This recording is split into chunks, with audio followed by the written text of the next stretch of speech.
पहले drug mafia से शादी, फिर अंडरवर्ल्ड कनेक्शन, उसके बाद टॉपलेस फोटोशूट और अब महाकुंभ में किन्नर अखाड़े की बन गई महामंडलेश्वर। फिल्म अभिनेत्री ममता कुलकर्णी की वो कहानी जिसको नहीं जानते हैं आप। 90 के दशक में यही बॉलीवुड की नंबर 1 हीरोइन, इसके बाद अचानक से क्यों छोड़ दिया हिंदुस्तान। 52 साल की उम्र में करोड़ों की संपत्ति छोड़कर पहन लिया भगवा चोला, गले में पहना रुद्राक्ष, दूध से किया स्नान, महाकुंभ में डुबकी लगाकर ममता कुलकर्णी बोली, मेरा सनातन महान। महामंडलेश्वर बनते ही बदल गया नाम। प्रयागराज की धरती आस्था के सबसे बड़े महाकुंभ में अब तक 10 करोड़ से ज्यादा श्रद्धालु आस्था की डुबकी लगा चुके हैं। महाकुंभ से रोजाना ऐसी तस्वीरें आ रही हैं जिनको देखकर हर सनातनी अपने सनातन धर्म पर गर्व महसूस कर रहा है।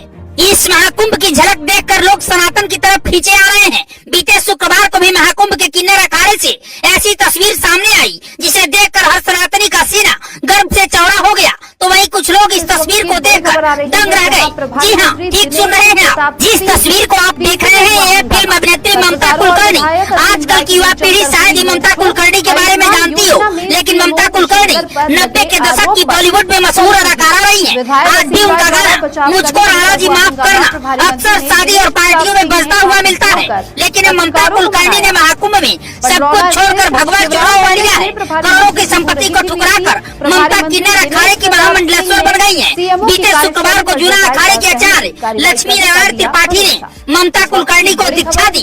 अभिनेत्री अब महाकुंभ में किन्नर अखाड़े में रह रही है। महाकुंभ पहुंची ममता कुलकर्णी ने संगम तट पर अपने हाथों से पिंडदान किया और शाम को ममता का पट्टाभिषेक किया गया।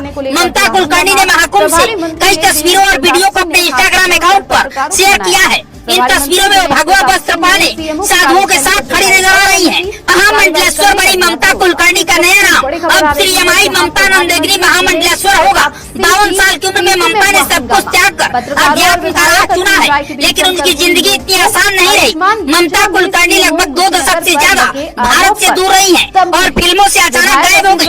उनका नाम कई बार विवादों में रहा। अगले 1 मिनट में आज हम आपको ममता की जिंदगी के उस काले अध्याय से पर्दा उठाएंगे जिसे 90% लोग नहीं जानते हैं। 90 के दशक में राजकुमार सलमान खान, गोविंदा, शाहरुख खान, नाना पाटेकर और सैफ अली खान समेत कई बड़े सेलिब्रिटीज के साथ काम करने वाली ममता कुलकर्णी साल 2000 में ड्रग तस्करी केस में फंस गई और उन्होंने भारत छोड़ दिया। कई बार उनका नाम अंडरवर्ल्ड डॉन दाऊद के साथ जोड़ा गया। भारत छोड़ने के बाद उनके बारे में कोई खबर नहीं मिली, लोग उनका नाम तक भूल गए। साल 2013 में उनके साध्वी बनने की खबर आई और इसी बीच ममता कुलकर्णी दोबारा लोगों की जुबान पर आ गई। उसी साल प्रयागराज में कुंभ हुआ था जिसमें वो आई भी थी, लेकिन साल 2014 में ममता फिर से सुर्खियों में आई। इस बार उनका नाम ड्रग तस्कर विक्की गोस्वामी के साथ जोड़ा गया।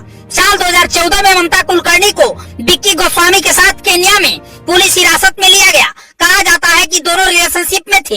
साथ ही कुछ खबरें ये भी थी कि उन्होंने शादी कर ली है। इससे दोनों ने इनकार किया, मगर कुछ रिपोर्ट्स के मुताबिक कहा जाता है कि विक्की जब दुबई के जेल में बंद था तो उसे क्षमादान मिलने की लालच में अपना धर्म परिवर्तन कर लिया और इस्लाम कबूल कर लिया। इससे उसे 2012 में रिहाई मिल गई और सजा भी 10 साल कम कर दी गई। रिपोर्ट्स में कहा गया कि विक्की ने अपना नाम यूसुफ खान और ममता कुलकर्णी ने अपना नाम आयशा बेगम रख लिया। दोनों ने इस्लाम रीति रिवाज से जेल में ही शादी कर ली, मगर दोनों ने इसे भी खारिज कर दिया।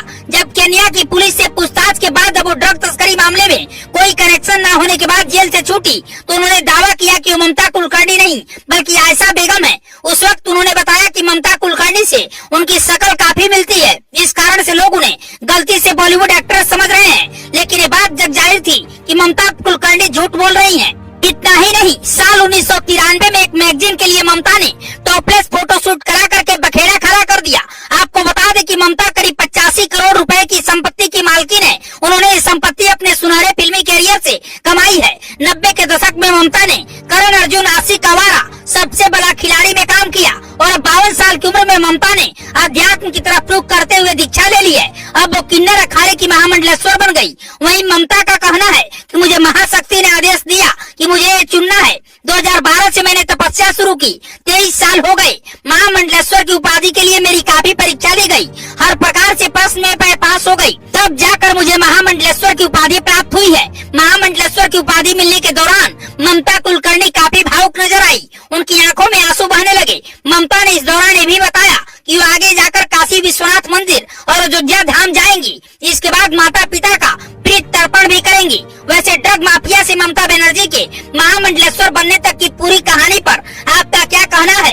आप अपनी राय हमें कमेंट बॉक्स में लिखकर बताइए।